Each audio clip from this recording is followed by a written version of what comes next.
Good afternoon, everyone.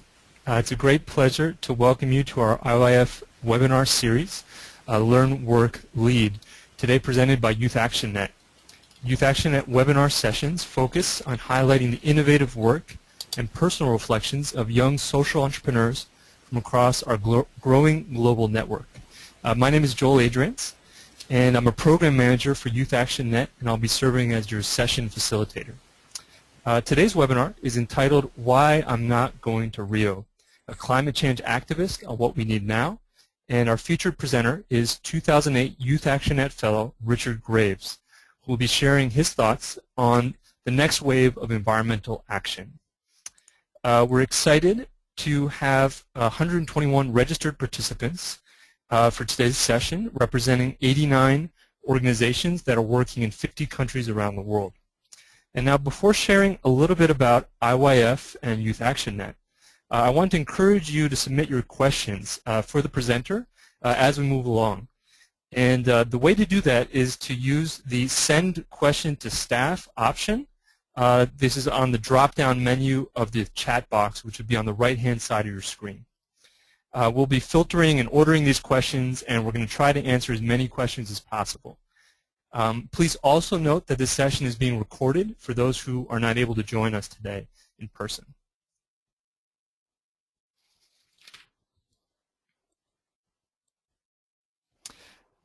The International Youth Foundation was founded with the mission of preparing young people to be healthy, productive, and engaged citizens. Our programs ensure that youth obtain a quality education, gain market-relevant employability skills, and become community leaders. In other words, to learn, work, and lead. Over the past 21 years, IYF has mobilized over 330 youth-serving organizations and more than 50 public and private sector donors to invest in young people in 86 countries around the world. Youth Action Net is a signature program of the International Youth Foundation. Founded 11 years ago, we are creating one of the world's largest networks of locally active, globally connected young social innovators. Our program recognizes and supports youth between the ages of 18 to 29 who are founders of social impact initiatives or organizations and whose projects have at least a minimal period of on-the-ground work. We give them access to skill building, resources, networks, and advocacy opportunities to help them take their initiatives to the next level in terms of impact, sustainability, and scale. Our network currently encompasses over 600 fellows in 67 countries, as well as 11 locally adapted national and regional programs. By 2015, we aim to expand to 24 local programs and 1,500 fellows, whose work will be impacting over 1.5 million beneficiaries. The image that's on your screen gives a quick snapshot of Youth Action Net's coverage as of 2011 or last year. Countries where we've had individual fellows are marked in orange, and where we've had national or regional programs in blue. Just in the last month, not shown on this map, new national programs were launched in Jordan, Honduras, and Costa Rica. It is my privilege to now introduce you to today's presenter, Richard Graves. 2008 Youth Action Net fellow, Richard Graves has spent his career building a wired youth climate movement dedicated to stopping global warming and creating a just and sustainable world. As an organizer, strategist, and social entrepreneur, Richard founded Fired Up Media, a new media network by and for youth, which is devoted to exploring the impact of global warming and efforts to build a clean energy economy. Richard has also recently taken on a new position as Vice President for Business Development of Ethical Electric. Welcome, Richard. Thank you very much. And I just want to say that I'm very happy to be speaking to so many friends and family of the IYF community. IYF has been a terrific support and great community in doing this work. And to give you a quick background on this webinar, my good friends at IYF called me up and said, you know, you go to these international climate talks, and so you're going to Rio. Would you like to give a talk about going there? And I said, actually, I'm not going. And they said, well, why is that? So I gave them a couple of reasons They said, that actually sounds pretty interesting. Would you like to give a webinar on why you're not going to Rio? Which is not normally the kind of topic I give and why I'm not doing something. But I think it's relevant, particularly to all the youth activists out there working on sustainability. And so the subtitle of this talk of why I'm not going to Rio is why it's too late for warm fuzzies, so let's get to work. Basically, in my view, Rio Plus 20 is a milestone of failure. 20 years ago, at Rio de Janeiro, 178 countries committed to the following. This definition of sustainable development. Development that meets the needs of the present without compromising the ability of future generations, that's us, to meet their own needs. Unfortunately, these same 20 years have been marked by inaction on climate change, which was identified as the largest problem at the original Rio conference. And climate change and its impacts we're currently seeing are threatening the future of young people everywhere. And in fact, what we're seeing is that the new science that's come out in climate change is much more ominous and much less reassuring than we were hoping. Things look like we're worse than we expected. And so the world's leading climatologists have said that this number, which is pretty technical, 350 parts per million of carbon dioxide, is a safe level of carbon in the atmosphere. To give you some perspective, it's now 396.78 parts per million, and we're going up. So that means that we're significantly above what the world's leading climate scientist has said is a safe level. And if you look at this graph, the black line is where we're headed if we let things go as they are, and the red path, which is a pretty drastic reduction in emissions, is where we need to go to actually meet this target. And we are nowhere near getting to that point. And so I spent a number of years going to the international talks on climate change, trying to mobilize global opinion, global movements, talking to young people around the world about how this affects our future. And I was very excited about them, and I think there was some real role, but I think that there's been a fundamental transition in the last 4 years where international talks, in particular, are now low leverage arenas for young people. Something that's always been there is that the political appointment process actively sidelines young people as decision makers. And yet we spend our precious resources, and believe me, in the youth space, these are very precious, to be tokenized and accredited observers, which is what they call NGOs in this space. And foreign policy is dominated by experts. And that expertise is built by years of accumulated degrees, contacts, and markers of status. It's a form of de facto age discrimination, in many ways, how this works. And the traditional media presence and reach at these conferences has been drastically slashed by the collapsing business models of global media institutions. Few reporters are left to actually report on these international talks. And in fact, bold visual tactics and moral demands aimed at the media density at these negotiations was the main leverage point for young people. Basically, you know, when you had 2,000 reporters with their cameras who had to report on these issues, you know, young people who are interesting and exciting could actually get their message out to the world. And that's no longer the case at anywhere near the same level it used to be. And since that was the main leverage point we had in the system that was designed to exclude young people, I think that these international talks have become much lower leverage places for young people to be. And in fact, this Rio Plus 20, 20 years later, despite the inaction and the backtracks on pledges, their theme is the green economy. And the point of it is to get these vague political commitments on building the green economy. And quite frankly, flying across the world to negotiate a document where we're observers, not able to vote, but observers, doesn't do much to build the green economy. And in my opinion, what we need to do is actually fight for it.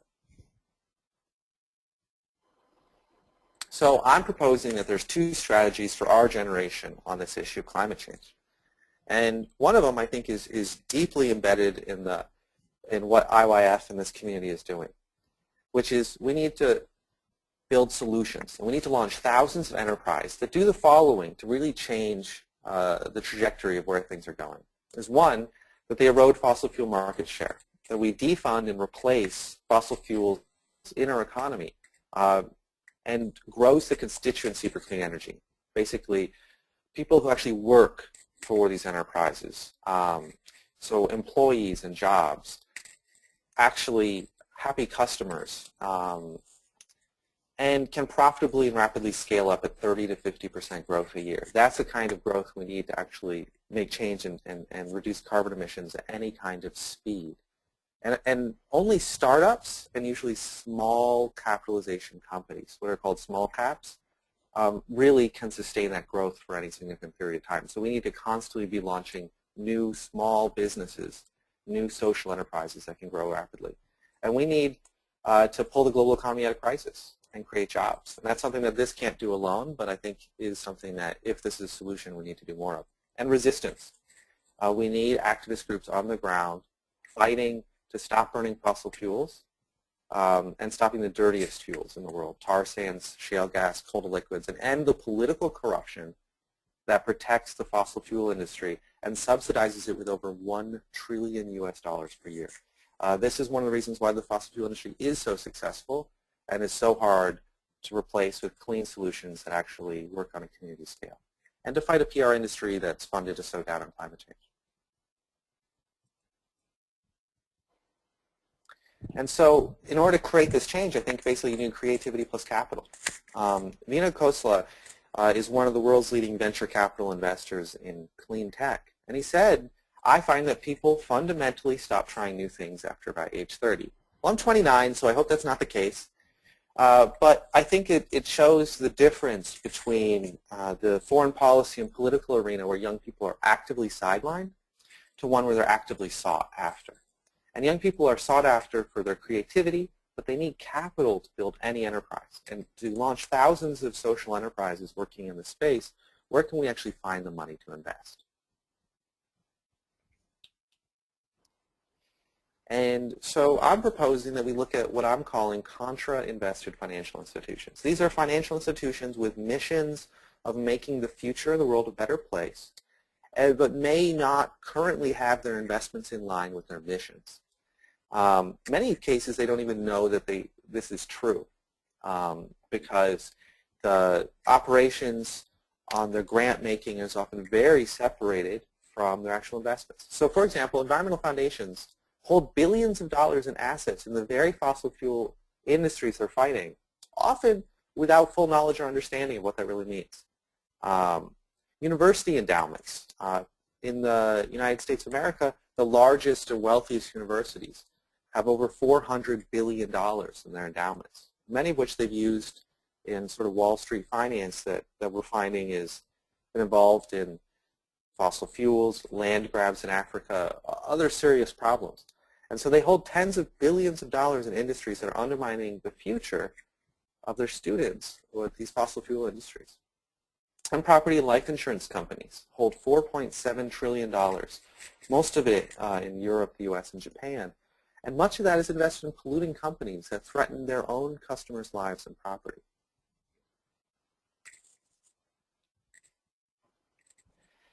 And so I think that we need these two together. We need mission investing, taking these financial institutions which have missions that should lead them to be using those investments, partnering with social enterprise and social entrepreneurs to steer these billions of dollars into funding social enterprises that could rapidly grow, displace fossil fuels, and fundamentally disrupt the status quo. And in markets, this is called creative destruction. And in my view, this is now our most important job.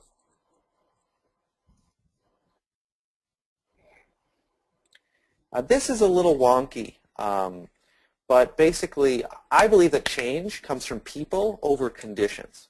And current environmental policy is a passive, what I call a field of dreams model, where if you build it, they will come, where they try and change the policy in the playing field rather than investing in the change makers who can make the change and push for conditions. And so this little chart is in sort of the clean energy space is sort of well known, and this gives you, it might be a little hard to understand, but everything on the left that's below the line are things that you can do to profitably invest in CO2 reductions. Everything to the right is things that you can invest in that cost a little bit of money to reduce CO2 emissions. And so the ones on the left, these are the profitable ones that few people focus on. People don't really talk about it much, and many of them are incredibly profitable. And in fact, the fact that we call it a negative cost on carbon rather than just profiting from carbon reductions is a whole separate deal. But it tells you how sort of blinkered people are on these things. This other arrow shows where most of the clean tech companies are, and it's not where you'd think it would be. It's actually sort of in the middle of the pack, but it's still where things are relatively expensive. And U.S. climate policy would have primarily funded the absolute most expensive things in the top right, creating the conditions to subsidize these very fossil fuel industries.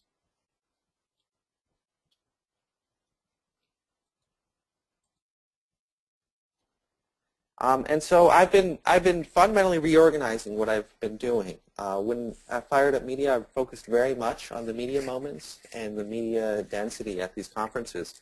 And instead it takes about 6 months to plan a fundraise to go to one of these conferences. So instead of doing that, I've actually been working with some of these companies, investing in Skyline Innovations, which is a for-profit social enterprise that's bringing a global south technology, solar hot water. When I lived in Mexico, I saw 10,000 solar hot water heaters in the neighborhood, but almost non-existent in the United States. So bringing a whole solar industry from the global south to the global north.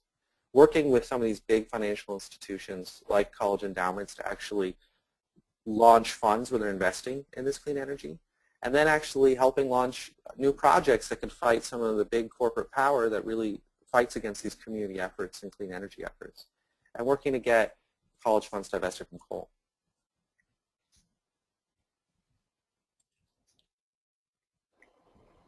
And so the thing that everyone sort of jokingly talks about is, isn't Rio lovely this time of year? It's, there's great people.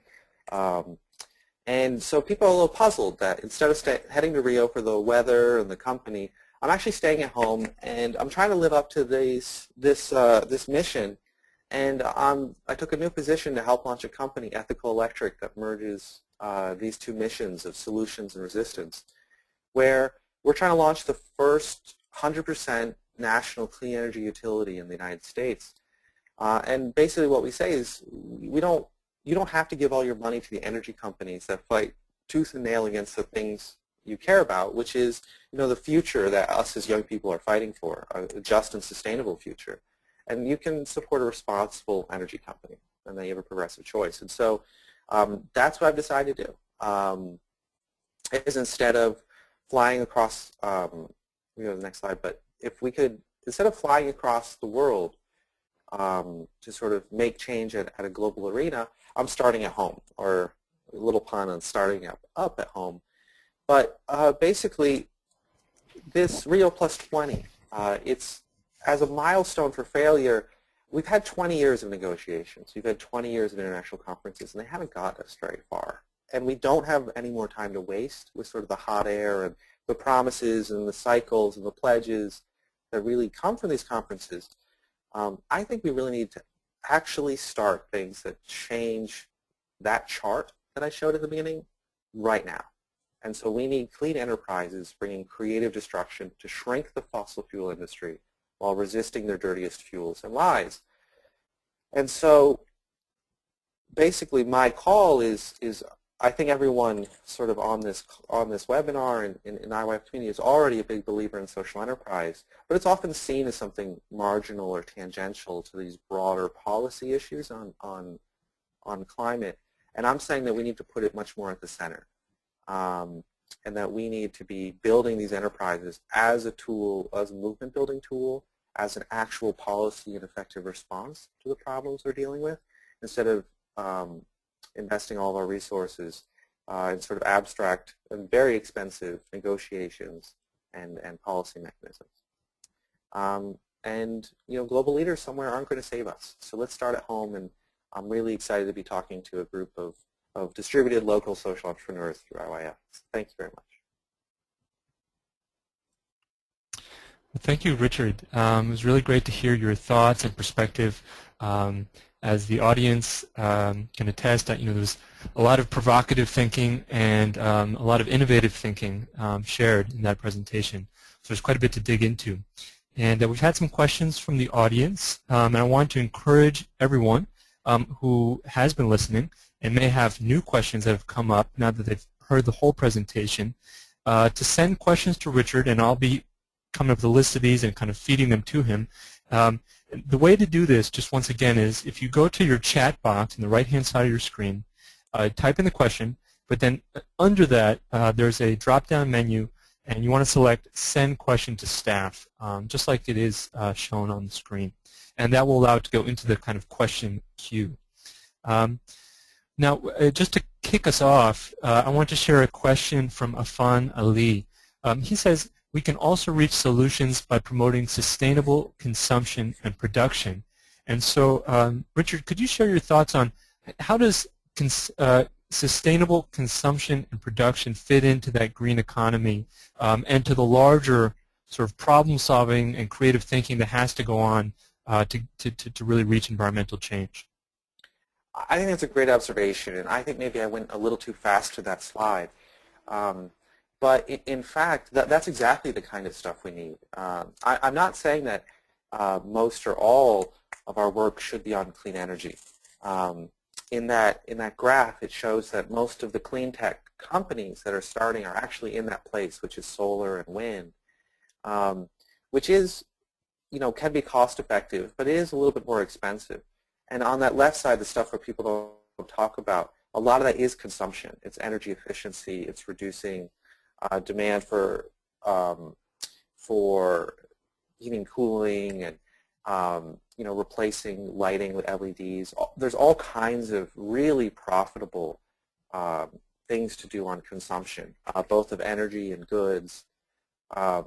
A big new trend in startups is collaborative consumption, things like Zipcar in the United States, where people share usage of a car, or Airbnb, where people rent out an extra room in their house rather than just a hotel, or tool banks, where people can rent a tool that everyone doesn't need to have all these tools. They just might need it for a short period of time. So actually, I think that's going to be one of the major areas that we really need many enterprises. And the fact that it erodes fossil fuel market share and builds more resilient, sustainable communities is exactly the kind of stuff we need.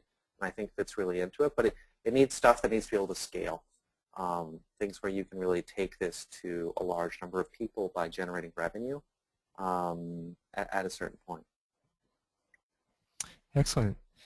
We have another question from Ogunafego, who asks about if you have plans or thoughts for Africa. And I think what we can take from this question more broadly is, Richard, you've obviously you've been working more recently, mainly in the U.S. context in terms of social enterprise.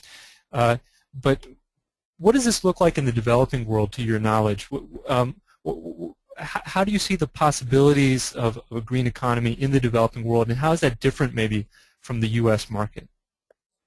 So many of the things I am talking about is more relevant to the United States, because part of what I'm advocating for is us as entrepreneurs really looking at the local conditions that we're facing.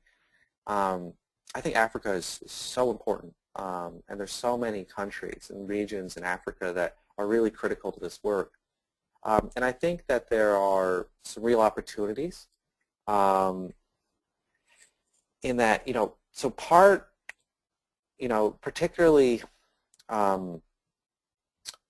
in North Africa in particular, there's enormous oil production. And these are economies that the way that oil production is tied to sort of political trouble means that the people have trouble having a real voice in their government in many ways. And developing alternatives to oil production are going to be absolutely essential for the economy. But one of the things I think we're seeing in Africa is leapfrogging, or the fact that in the United States we've already spent trillions of dollars on certain types of infrastructure, our interstate highway system, our electrical grid, our phone lines, and in these very expensive coal generating power plants. And I think places where a lot of new infrastructure is being built, there's an opportunity to leapfrog these very expensive infrastructure that's becoming outdated. And I think a really great example is mobile phones. With mobile phone towers, many places, everyone's getting phone service, but people aren't getting these very expensive, landlines being put in, where you have to, run a power line, a phone line hundreds of miles to reach people. Instead, you can put in satellite or other connections to a cell tower, and everyone can have cell service. And you can run that cell tower with solar panels. It's much more efficient. And so that there's a lot of innovation in being able to use new technology and not have to sink incredible amounts of money in very expensive infrastructure that's going to be outdated very soon anyway, like coal power. Another thing is these subsidies that I mentioned, these $1 trillion in subsidies. About $600 billion of it is in the developing world, and a good amount of it's in Africa, in Libya, in Nigeria, and other places. Gas is incredibly cheap, and there's such a large amount of money that if that money was used for social purposes, it could completely transform countries. But that money is usually used to prop up the oil industry. And so if you can find alternatives to cheap oil, and there can be real movements to turn that money into filling people's social needs, we could see transformational change in countries. I mean, $600 billion is more money than all the aid that we've ever really seen. And this is annually. And that gives you a sense of the scale of what we're talking about.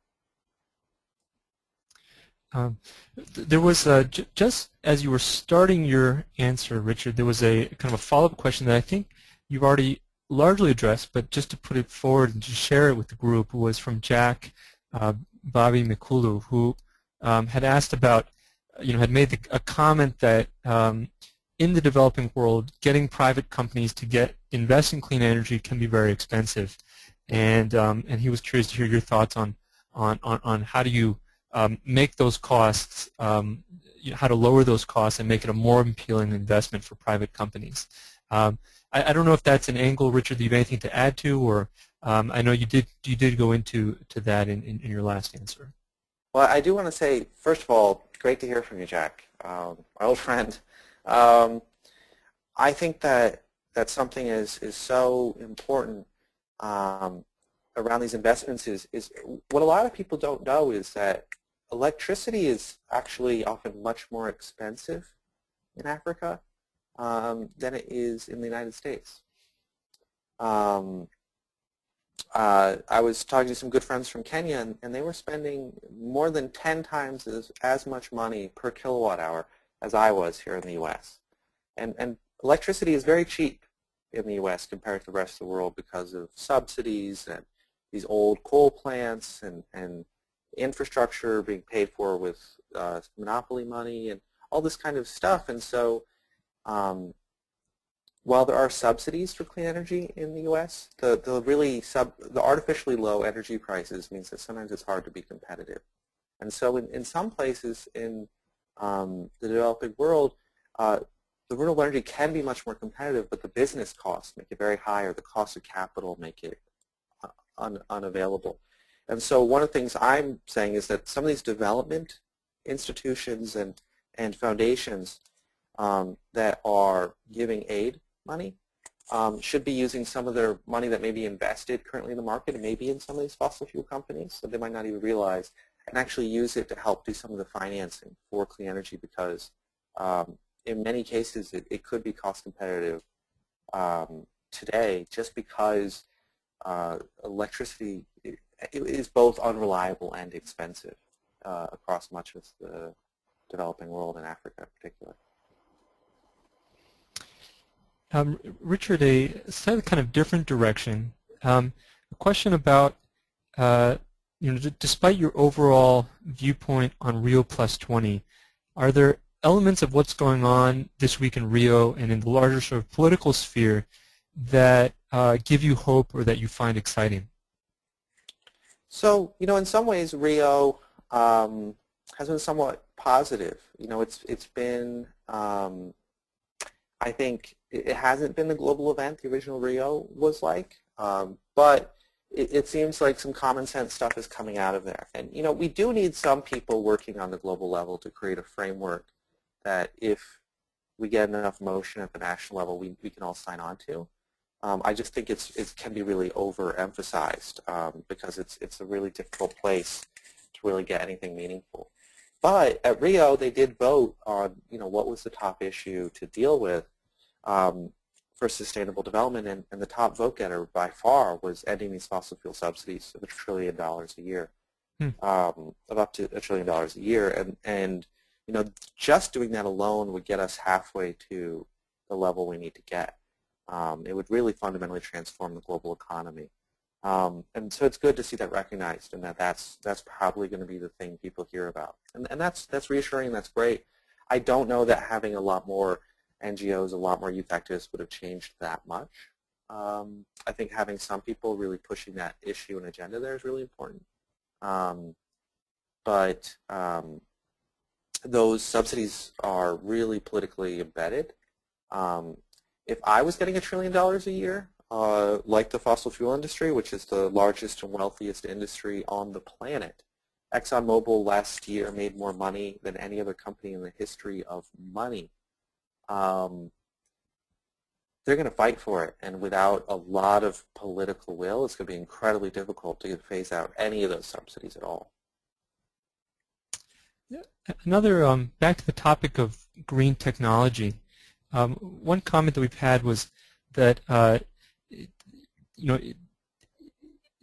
schools of engineering, students of engineering, universities should really be focusing on green technology in the projects and products, the things that they're researching and investigating. What are your thoughts, Richard, on the role of universities in this larger scenario about how environmental action can take place? I think universities are so critical. I think they might be the linchpin of this whole strategy, honestly. And I think it's partly, I think universities need to recognize that, one, that this is something that young people want.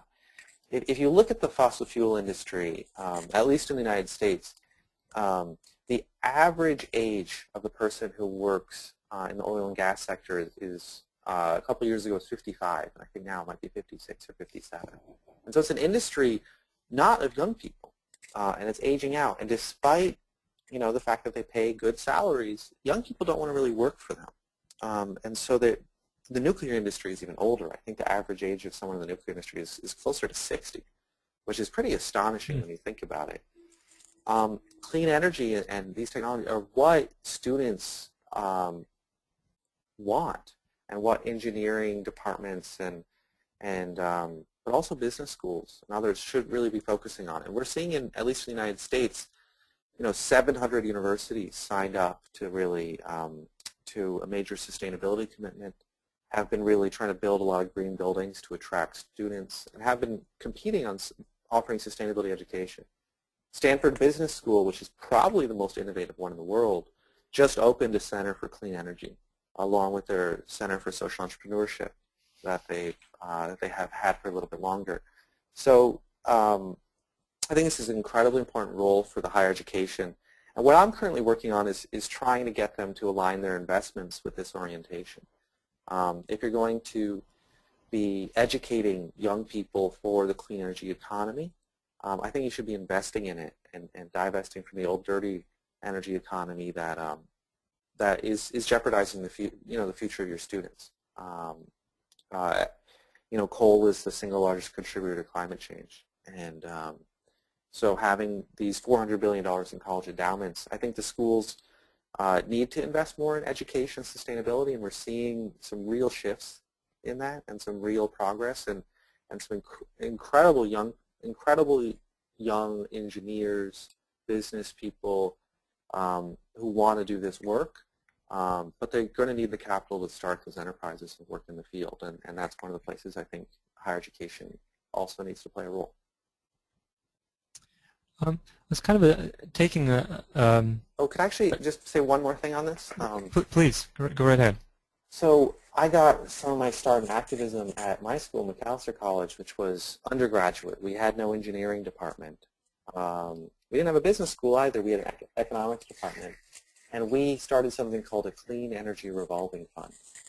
And it was sort of this audacious idea that undergraduate students would come up with clean energy and energy efficiency investments for the school, which was a major property owner. Everyone's sort of ridiculous and that this would never happen. And we ended up raising the money and doing the projects. And we ended up actually making a 26.5% return on investment, which, if you're not super familiar with finances, is an incredible return, better than most, close to more than three times what the market on average has returned, and better than almost all but the top hedge funds. And on average, there's now 52 of these clean energy revolving funds on campuses across the United States, and their average return is 32%, much better than ours, because we just started. But 32%, which is better than all but one hedge fund, I think, in the last 20 years. And what it meant is students actually cut their teeth actually doing energy efficiency and renewable energy projects profitably on these campuses. And so it wasn't just the engineering, although a lot of engineering students are involved, but also the business and the finance know-how is incredibly important.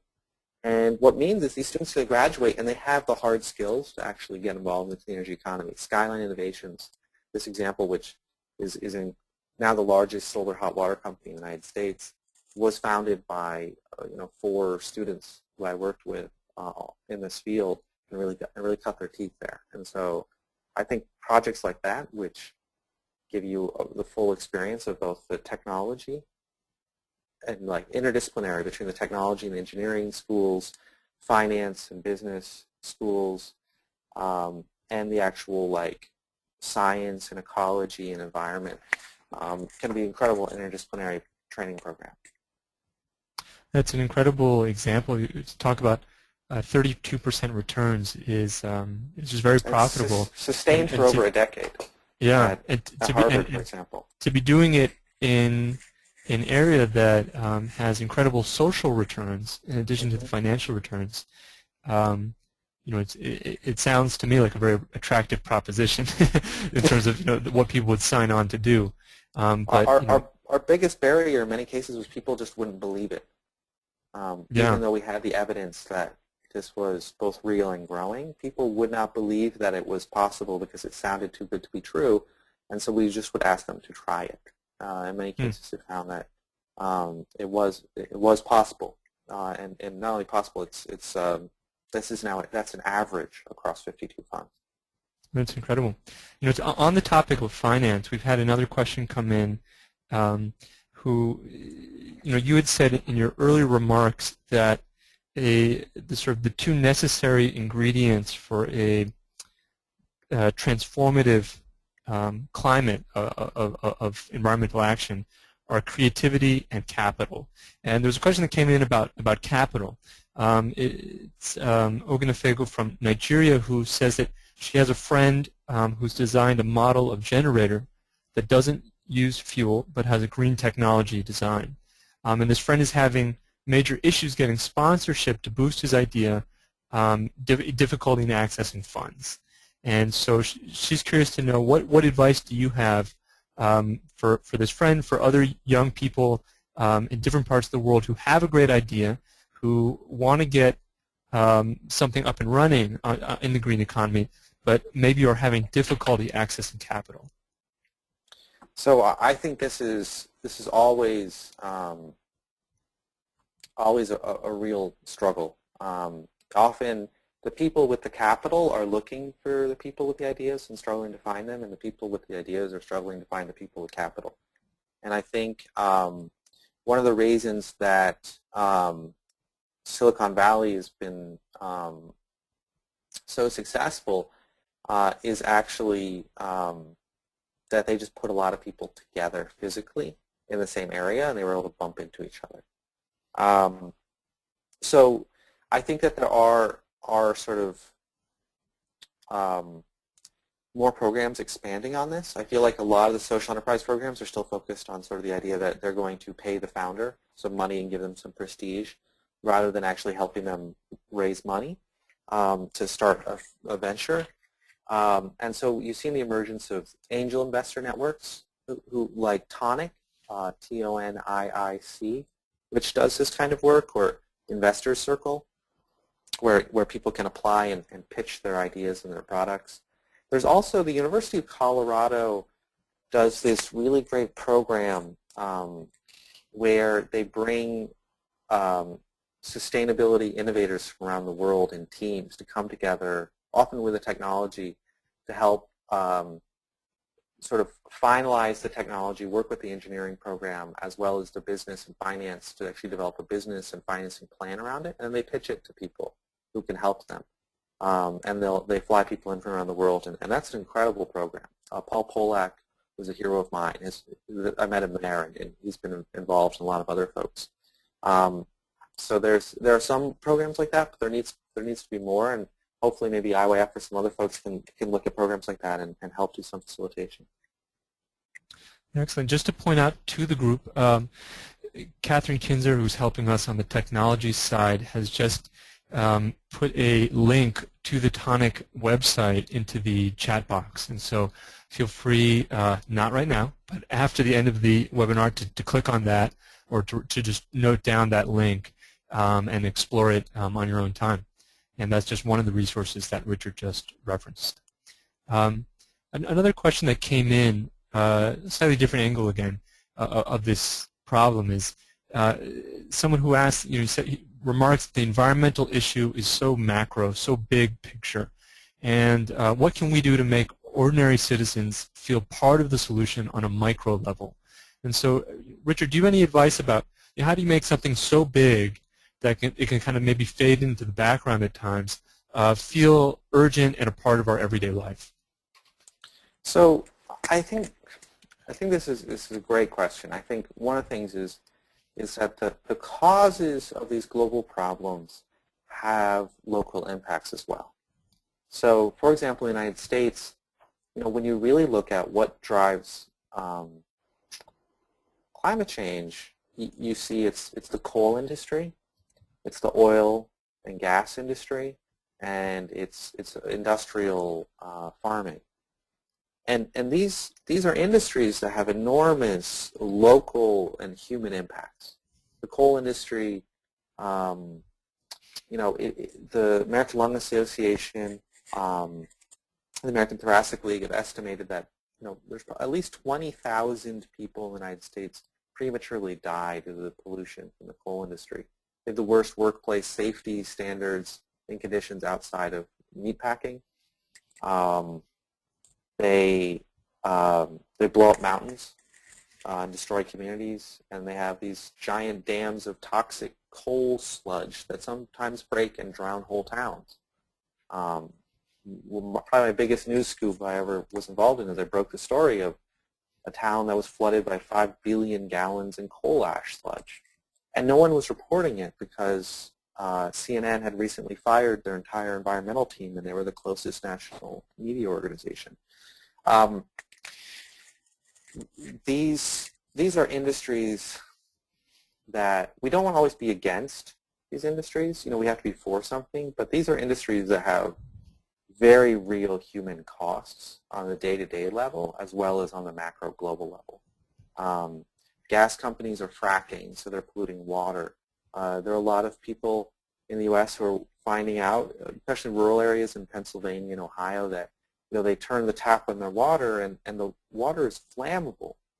You could light it on fire.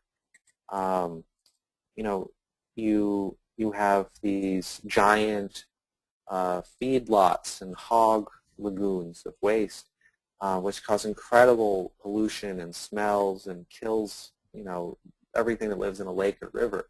So these are problems that are not just limited to global warming. If we had power plants that just emitting carbon dioxide and nothing else, and were completely silent and clean and didn't have all these impacts, and the fuel was like, magical seawater or something, we would have a much more difficult time, because literally we would just be focusing on a global problem to something that wouldn't be this enormous thing. But all of these industries are some of the most destructive in our economy. And so there's a lot of local impacts that we can highlight, and that we don't need to make these compromises anymore. At one time, said, we need power, we need electricity, we need to power our economies, we need development. And this was an argument that is still being made, but it's not an argument that should be that relevant anymore, because we now have the alternatives.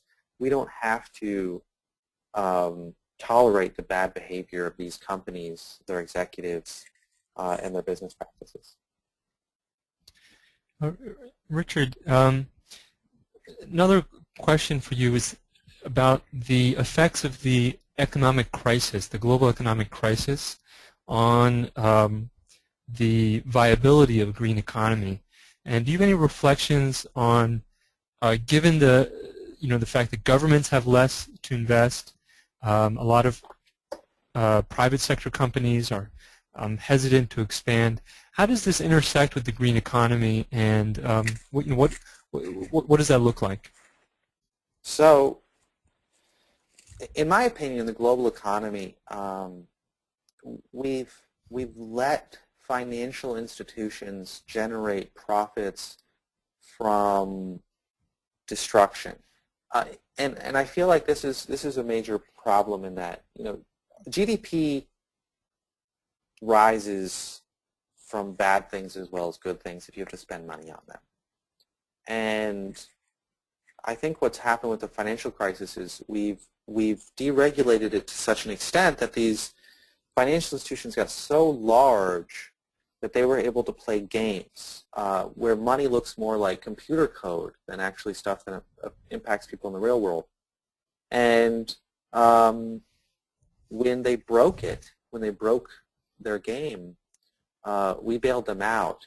But we have to remember that in the end, money is the sovereign right of a nation.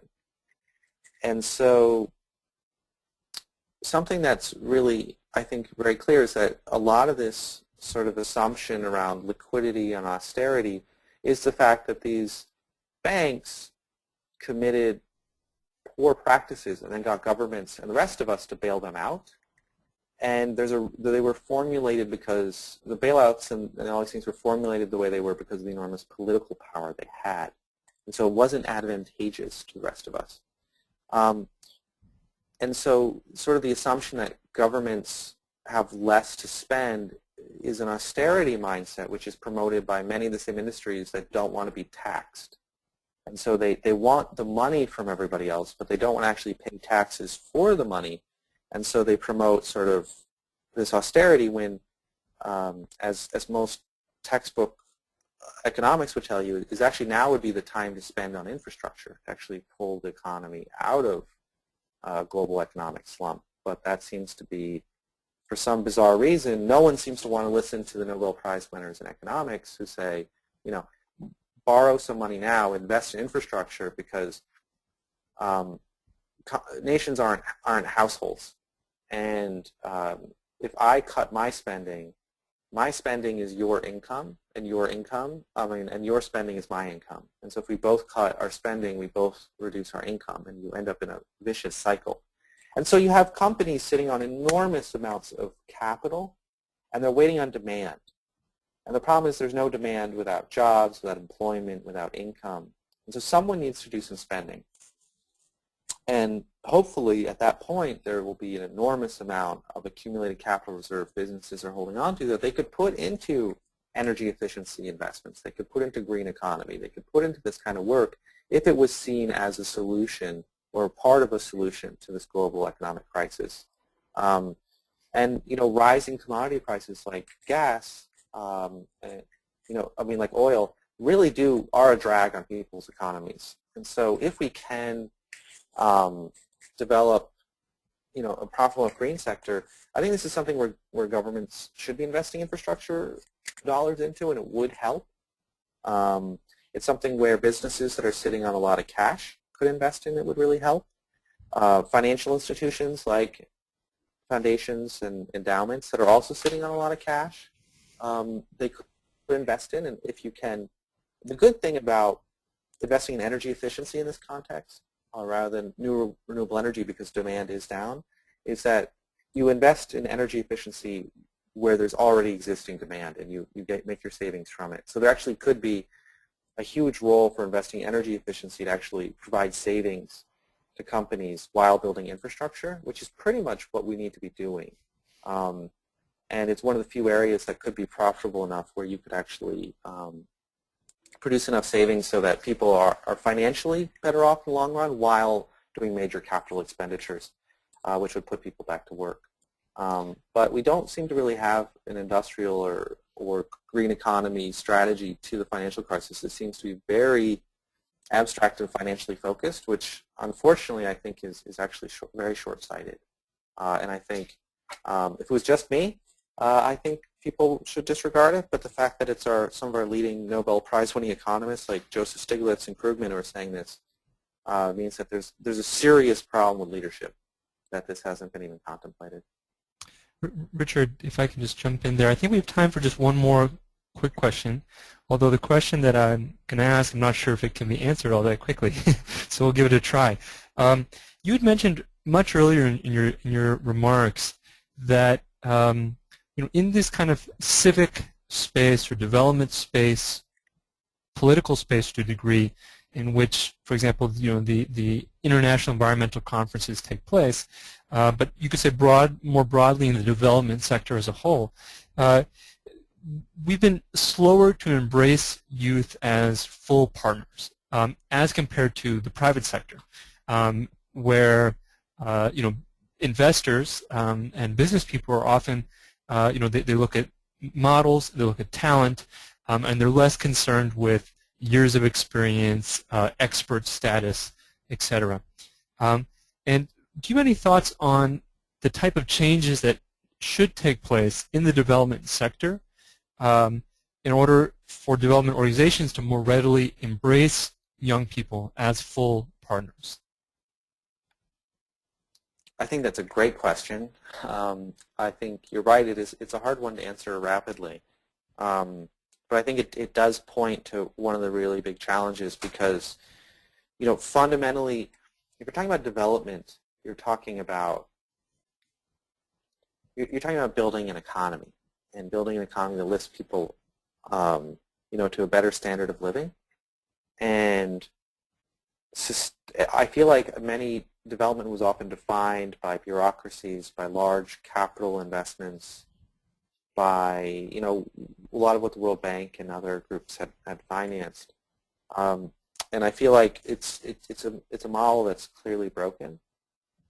There are some bright spots, but there are a lot of ways where it's broken, and something that I think is very interesting, if you look at investments, you'll look at sectors, and you notice that large companies can do well over time. They can grow, they can sustain innovation, they can do all that work, but growth, because they're already so large, growth is capped at a certain level. And so small companies and startups are where you have really very large growth. And a lot of what you want in development is rapid growth. And the best thing is rapid growth that achieves social outcomes. And that's the kind of stuff that large companies and large planning projects are very poorly equipped to deal with. And I think the fact that so much development is bureaucratically led, and bureaucracies are explicitly led on a seniority system. That's not an accident. But it's a serious problem if you're trying to really harness new ideas, rapid growth, a distributed system, and something that I think ecology teaches us, which is nature maximizes resilience. And in a society where people are facing real human needs, you need to increase resilience. And so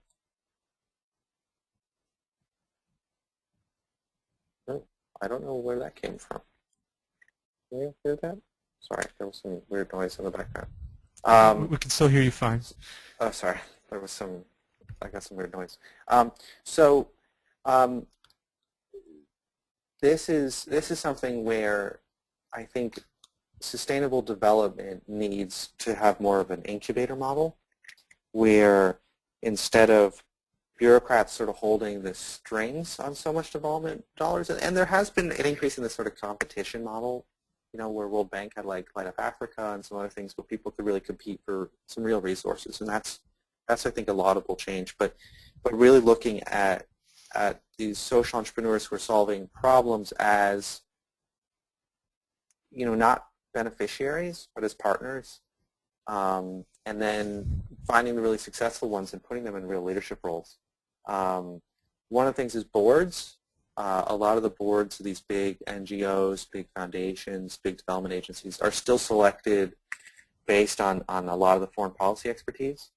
And having some young people who have done some really fantastic things. I'm not saying that just any random young person, but like people who have really shown that they have new solutions should be on some of these boards, should be in some of those roles. And so having it be all the way from actually having development monies, be built in more of an incubator model, having parallel tracks. And I think despite all the problems with the microcredit sector, I think a lot of the excitement was the fact that you could actually invest in and partner with people who could build solutions. And I think we need more of that in more sectors, that sort of thinking. And actually bringing in young people at leadership levels, like real senior leadership levels, like the whole language of leadership, senior leadership versus junior leadership. It's very discriminatory on age. It's just built that way, and we need to be challenging that in order to make sure that sort of new ideas, which are really desperately needed in the space, are not tokenized. Great. Well, unfortunately, we're out of time.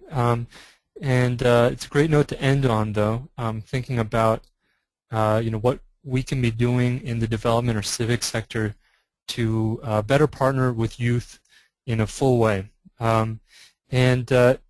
Just to bring today's webinar to a close, I really want to thank Richard for sharing his work with us, and as well to all of those present for your great questions and participation. I know that we weren't able to answer all of the comments and questions in the course of today. Feel free to reach out to Richard at the email address he provided earlier. We also want to invite you to join us and learn more about our institution and our program on our websites, on Facebook, on Twitter, all of which you can see on the screen in front of you. And we look forward to staying in touch. Now, Richard is, of course, just one of many young people from across our network who are doing cutting-edge work for environmental change. And for those interested in learning more, our current feature article on youthactionnet.org highlights 10 Earth-saving ideas from Youth Action Net Fellows. And you can see some of the names of these Youth Action Net Fellows and the countries they're from on the screen. And so there's a lot of exciting and diverse ideas that I think we need to bring to the table. And thank you once again. It's been a great pleasure to share this space with you, and we hope you have a great rest of the day. Take care. Thank you very much.